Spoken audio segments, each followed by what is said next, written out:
Hello guys, here Gabby again. Today we're going to talk about a little bit about object-oriented programming in C# and how we use it in production scenarios. So we know that a lot of teams say, okay, we use object-oriented programming in C#, but what they actually ship is anemic models, gigantic service classes, endless if-else logic, and business rules scattered everywhere. So the code works, but the domain is unclear, changes are risky, and the system becomes hard to evolve.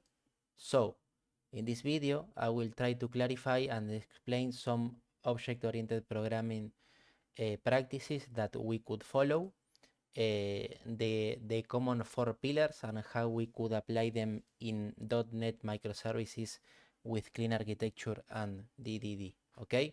In a way that we keep the boundaries clean and with code that is really maintainable.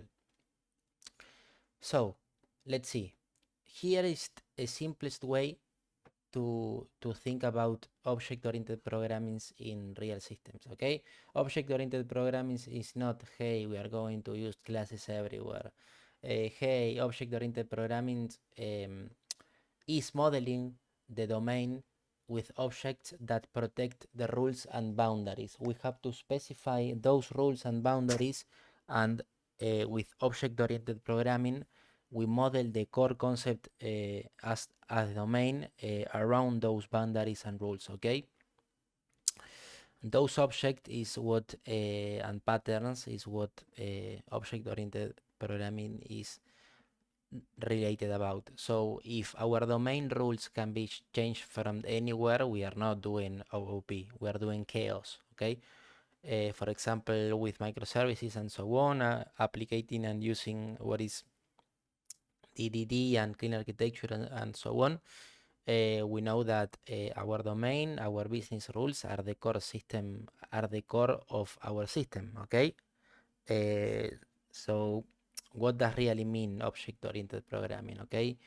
Object-oriented programming, as many others, for example, imperative, functional, and so on, is a paradigm where we model the system using objects that encapsulate status and behavior, okay?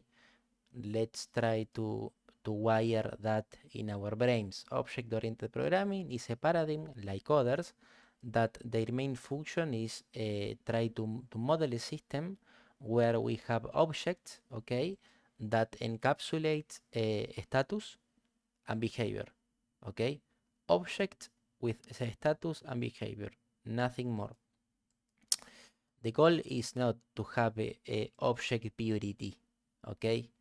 The goal is try to represent the domain clearly with strong boundaries and with code that is easy to extend, maintain, and evolve. Talking about what OOP really is, we should say that objects that have behavior and status, okay? We can translate that in pillars, in the famous pillars of object-oriented programming, as we could say, okay? And how we could apply them. We have, for example, encapsulation, abstraction, inheritance, polymorphism, and so on.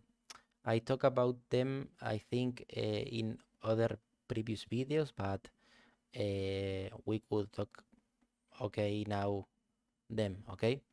So, encapsulation, okay? What is encapsulation for you? Do you always need to encapsulate a method from a class? For example, it's a good practice that you need to do it always.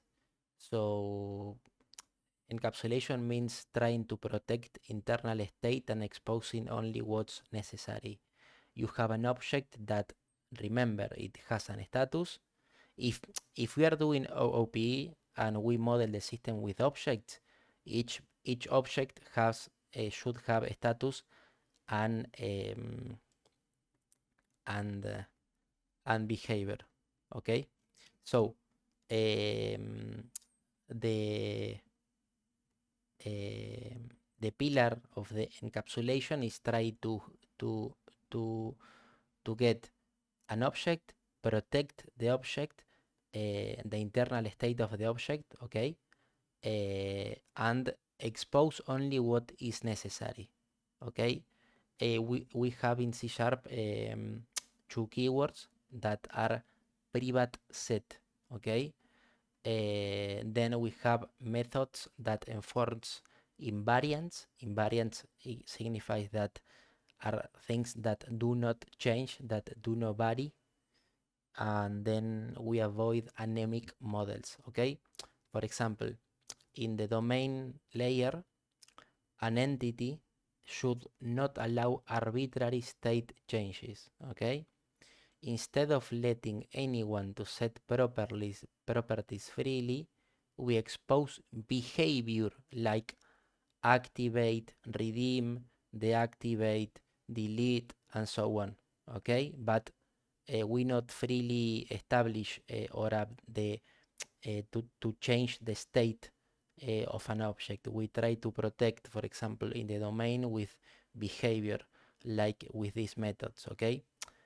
Those methods enforces the business rules. I don't know, if we have a user,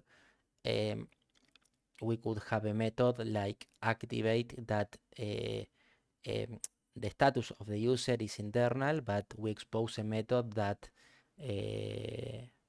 we could use to activate them, okay. So if if an state can be modified from anywhere, the domain breaks. So with OOP, that we know that they are objects that have state and behaviors, and we have one of the pillars that is the encapsulation.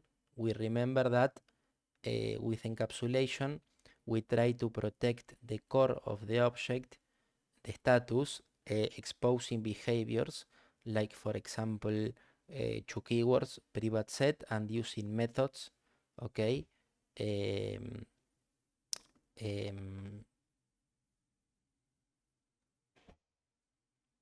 that enforce business rules, okay. So the second pillar that we are going to talk about is the abstraction layer, o sea, the abstraction pillar, all right. So abstraction means working with contracts, like, for example, in the application layer, okay, the application layer knows what to do but does not know how the implementation is done, all right. Does not know or does not need to know the technical details, the application layer, right.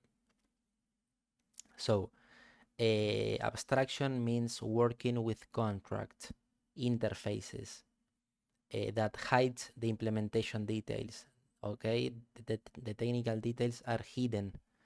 This is key for decoupling and testability. For example, in application we define interfaces like payment gateway, customer repository, and so on. Handlers that depend on the handlers depend on the contracts, okay. Not on the entity framework core, not on Refit, not on vendors or SDKs, okay.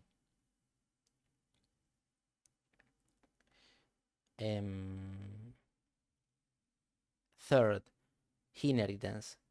I have a cat here that is interrupting the video, but I will upload it.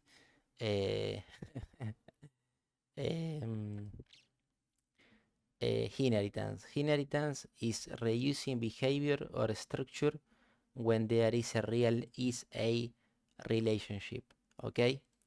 We use it rarely and intentional because deep hierarchies create rigidity. A simple example that we could use always in a microservice, for example, is a base entity that could have a GUID, an identification, and so on. A simple identity for ID, auditing, and shared behavior if truly applied. The auditing for it was modified, it was deleted, it was activated, and so on. Okay? Simple inheritance, no complex logic, no deep trees. Okay? On the other hand, the fourth pillar, we have the polymorphism. All right? Polymorphism means using different implementations behind the same abstraction. Okay? So, polymorphism means using different implementations behind the same abstraction.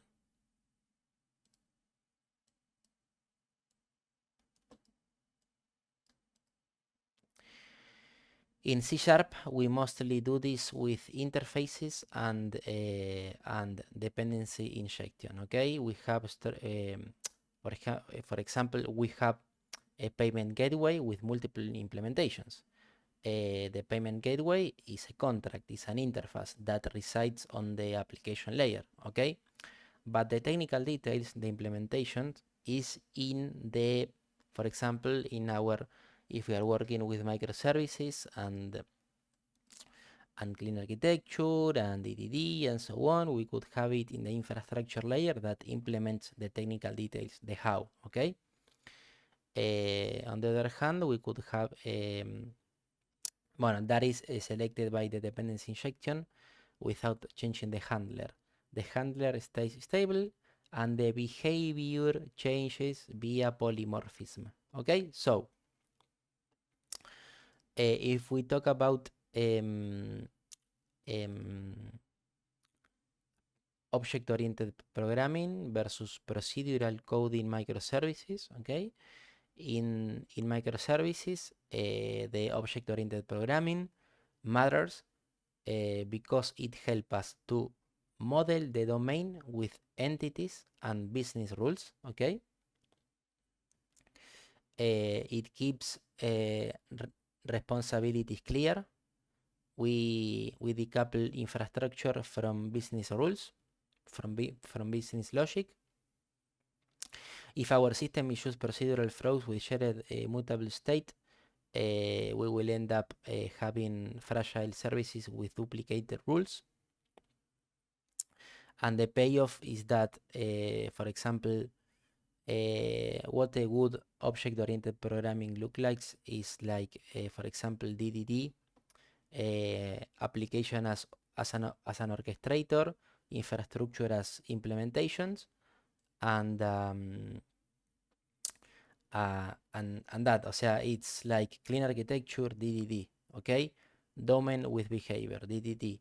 In domain, entities should have behavior, right? In domain, in our domain layer, entities should have behavior. They should not be just data transfer objects with getters and setters, okay? Business rules are invariants that live there or in domain services when it's appropriate, okay? The application will work as an orchestrator. The application will do the use cases, okay?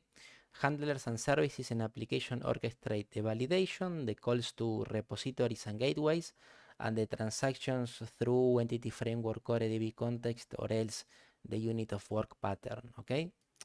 The application should not contain technical details. And finally, talking about that, the infrastructure implements the interfaces using Entity Framework Core, Redis, Refit, Azure SDK, and whatever it needs, okay?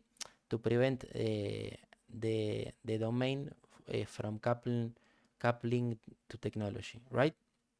So, which are the direct benefits we have from object-oriented programming if we apply it correctly, okay?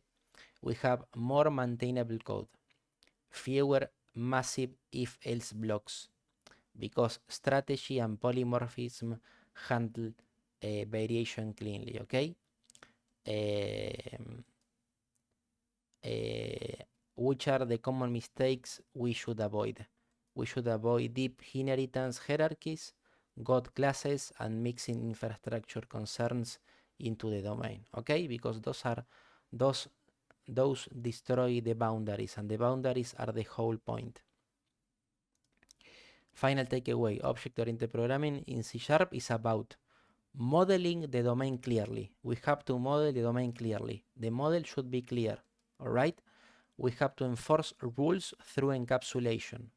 We have to do the coupling through abstraction, and we have to use inheritance accordingly and very carefully, and we enable flexibility via polymorphism and dependency extension, okay?